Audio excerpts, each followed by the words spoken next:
Assalamualaikum warahmatullahi wabarakatuh. Selamat pagi anak-anak. Berjumpa lagi dalam video pembelajaran sejarah peminatan bersama Ibu Aning. Salam sejarah. Hari ini Bu Aning akan menjelaskan materi yang kedua semester 2 yang berjudul mengenai kehidupan awal manusia.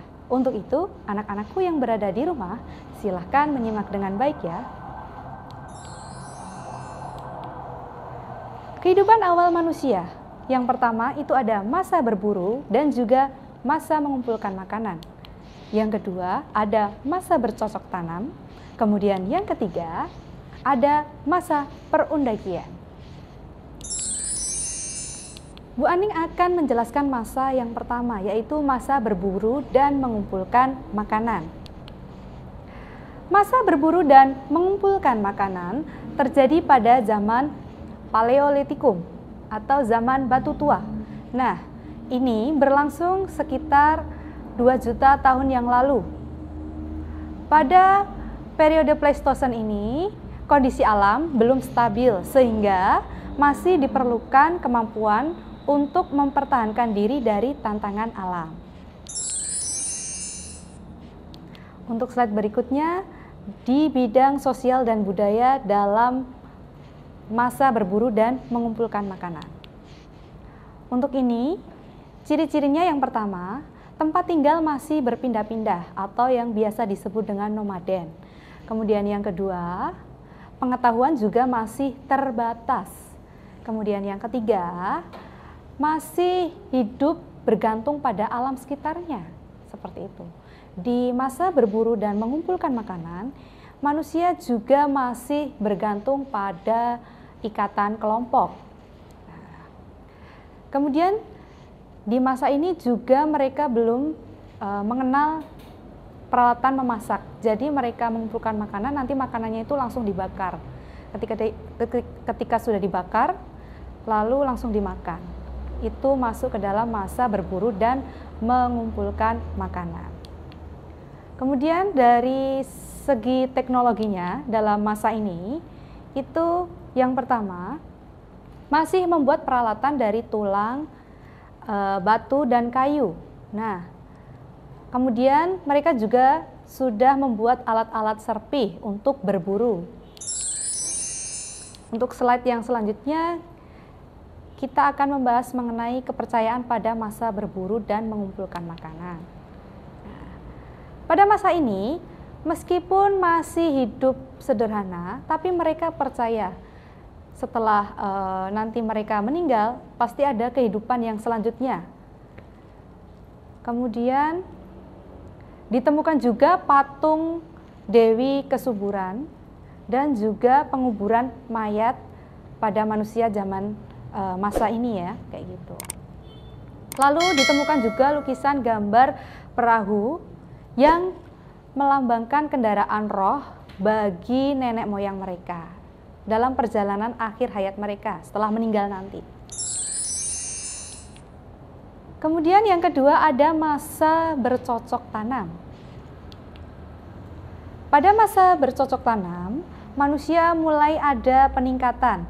Yang tadinya hidup secara nomaden atau berpindah-pindah, mereka sudah bisa hidup menetap walaupun masih dalam periode tertentu. Nah, mereka juga tinggal di gua-gua ya. Kemudian yang selanjutnya, pada masa ini mereka sudah memanfaatkan gua-gua yang sudah ada di alam ya, untuk kegiatan hunian, kemudian penyembelihan binatang buruan dan sebagainya. Dalam perkembangan kehidupan ini, mereka juga sudah mengenal apa itu yang namanya kepala suku. Nah, kepala suku yang mereka pilih itu berdasarkan primus interest, yaitu orang yang paling dominan di kelompok itu ya, kayak gitu. Atau orang yang paling berpengaruh. Kemudian dari segi sosial budaya pada masa bercocok tanam, itu ciri-cirinya yang pertama, sudah hidup menetap dalam periode tertentu.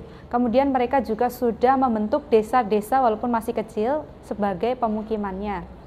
Kemudian mereka juga sudah mulai bertani, sudah mulai berladang, dan sebagainya.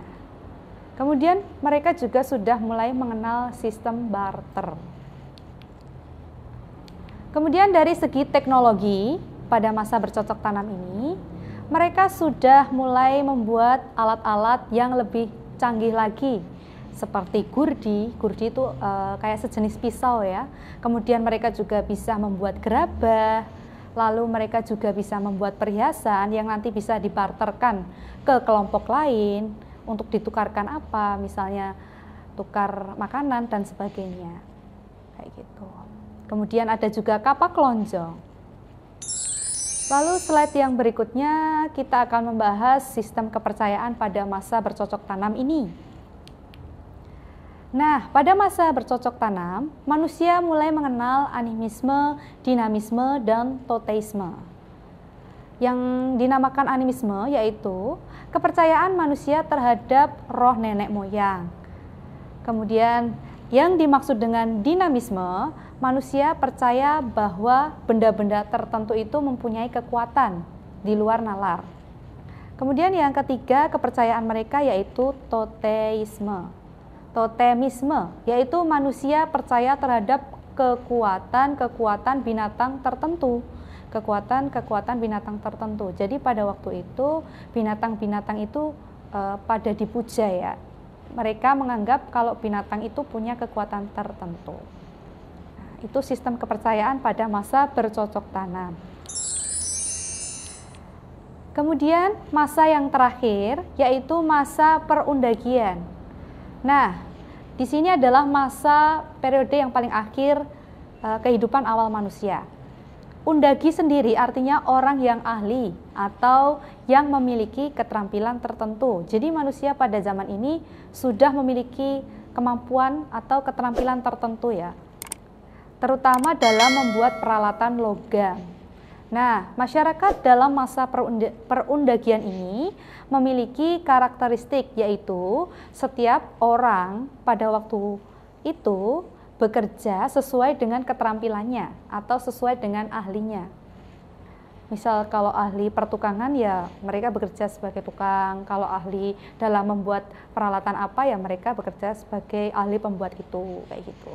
Kalau ahli bertani ya mereka bertani. Nah, kemudian masa dari perundagian ini dibagi menjadi 3, yaitu ada zaman tembaga, zaman perunggu, dan juga zaman besi. Zaman tembaga sendiri sudah mampu mengubah logam tembaga sesuai peralatan yang mereka butuhkan. Itu di masa zaman tembaga. Kemudian zaman perunggu, mereka sudah mampu membuat perunggu, peralatan dari perunggu ya. Peralatan yang berbahan dasar dari perunggu itu masuk ke dalam zaman perunggu. Kemudian yang ketiga ada zaman besi. Alat kehidupan semakin meningkat seperti sudah bisa membuat kapak, kemudian mata pisau, kemudian mereka membuat tombak, cangkul, nah dan sebagainya. Kemudian mereka juga masih menggunakan barang-barang yang berasal dari batu.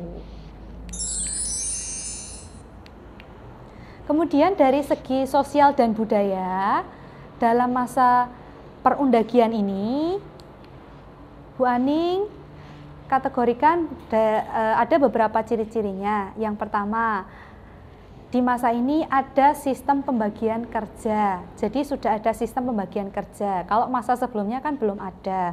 Tapi sudah tahu kalau tugas laki-laki itu mencari makanan, sedangkan tugas istri perempuan itu memasak, menyiapkan makanan untuk keluarga di masa bercocok tanam.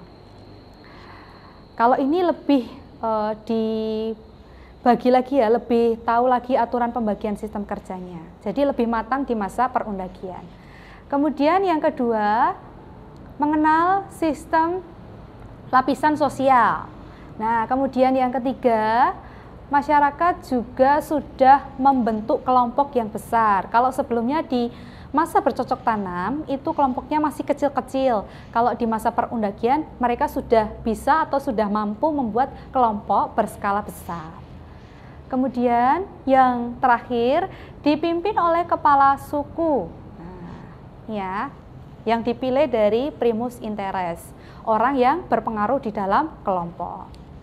Kemudian dari segi teknologi pada masa perundagian, nah mereka sudah mulai mengenal atau ditandai dengan mengenalnya teknik bivalve dan cair per 2 ya, itu teknik pembuatan cetakan lilin atau gerabah. Nah nanti kalian bisa buka di buku.